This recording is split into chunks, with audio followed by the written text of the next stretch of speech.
Fraser Myers is here as well, Deputy Editor of Spike. Fraser, very good morning to you. I hope you Morning, can, Mike. I hope Great you to be can here. hear me. I mean, we do have a crisis in this country. I just asked Robert Jenrick, it was a good time for Keir Starmer to go on holiday. Some people would quite like him to go on holiday and not come back. But it's not a great time to be away, is it?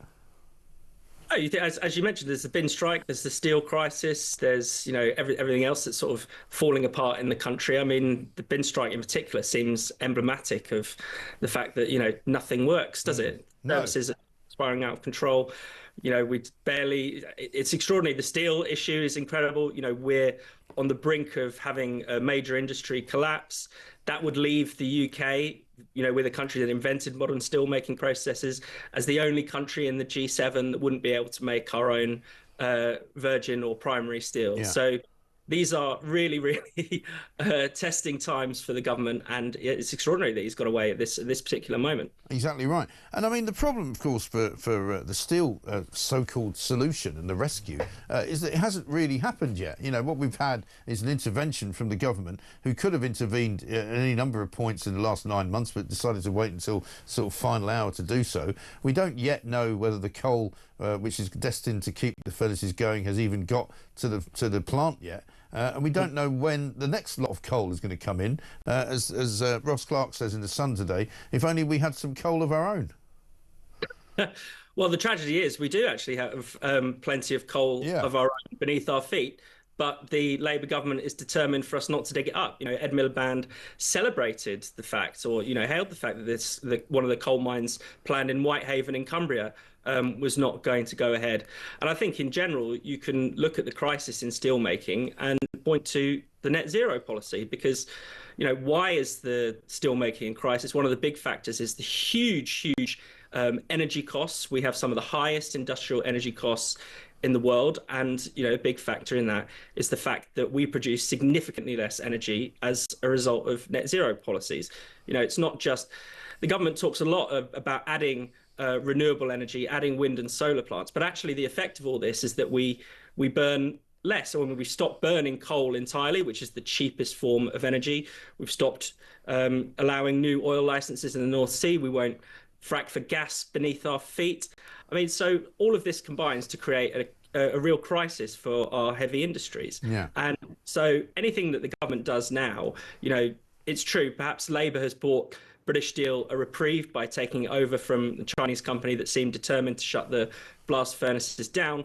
But in the long run, they're actually, all of their policies are pointing in the direction of the destruction of this industry. Well, exactly right, because if they do follow on, which is what they intend to do, I'm led to believe anyway, and certainly they've said it, with this green steel, the green steel isn't really worth anything, because you can't build any military equipment with it. You can't build warships. You can't build, military jets. You can't build tanks with it, because it's literally too soft and would melt as soon as anything came anywhere near it, and whether it was a missile or whatever.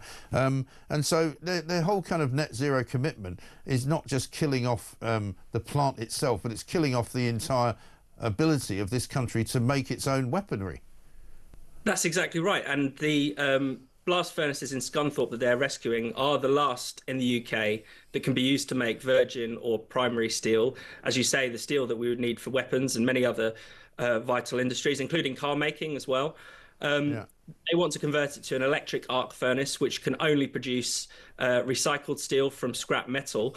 I mean, the same thing has already happened in Port Talbot. They've shut down their coke blast furnaces at the cost of 2,500 jobs. So that's pretty devastating for the town and the surrounding area and the local economy. I mean, Labour has offered them very generously to have mental health services. Oh, great. So to attend to their needs. But that was our biggest steelmaking plant. That's effectively, that's going to be temporarily closed while it converts to this electric plant. And that was what they envisaged for this plant in Scunthorpe, the British Steel plant in Scunthorpe. So really, when they say they're saving British Steel, they're going to be downgrading British Steel. What Labour cares about is the fact that British steelmaking, or the traditional steelmaking process, produces lots of carbon emissions, and they're far more worried about that than the future of industry or the future of jobs or defence or any of these other concerns that are raised by the downgrading of this industry. Although, of course, Ed Miliband himself is not too concerned about carbon emissions, particularly his own carbon emissions, given all the flights that he's been taking. 10 times as much money spent by Ed Miliband in his first 10 months as environment sort of green energy secretary than his Tory predecessor in the last government. Well, that's always the way. I think it's climate scientists more than any other type of academic take the most flights. I mean, we've seen the the ridiculous charade of every climate summit where people arrive on private jets. Yeah. The next summit happening in Brazil, they're clearing vast swathes of the Amazon in order to build the conference center where it's going to take place. Yeah. I think that they think because they are quote unquote saving the planet, then that gives them a bit more of a carbon allowance than the rest of us. Yeah. It's not something that they would allow us to do. It's not, Ed Miliband doesn't want us taking this many flights. It's not something he wants normal people to do. But for him, apparently, because he's doing the brilliant job of saving the world, then it's just about okay. And just finally, of course, I mean, the problem exists and still does exist because Ed Miliband apparently still wants to keep China close, still wants to have China involved in infrastructure projects, which by just looking at what happened in Scunthorpe surely would be an absolute no-no. Well, unfortunately, if we are to follow Ed Miliband's path and meet his targets, then China will be absolutely essential. There are plans to build a Chinese-owned wind farm. China still has big stakes in our nuclear power. China, we're the only one of the few countries in the West not to have put tariffs on Chinese electric vehicles.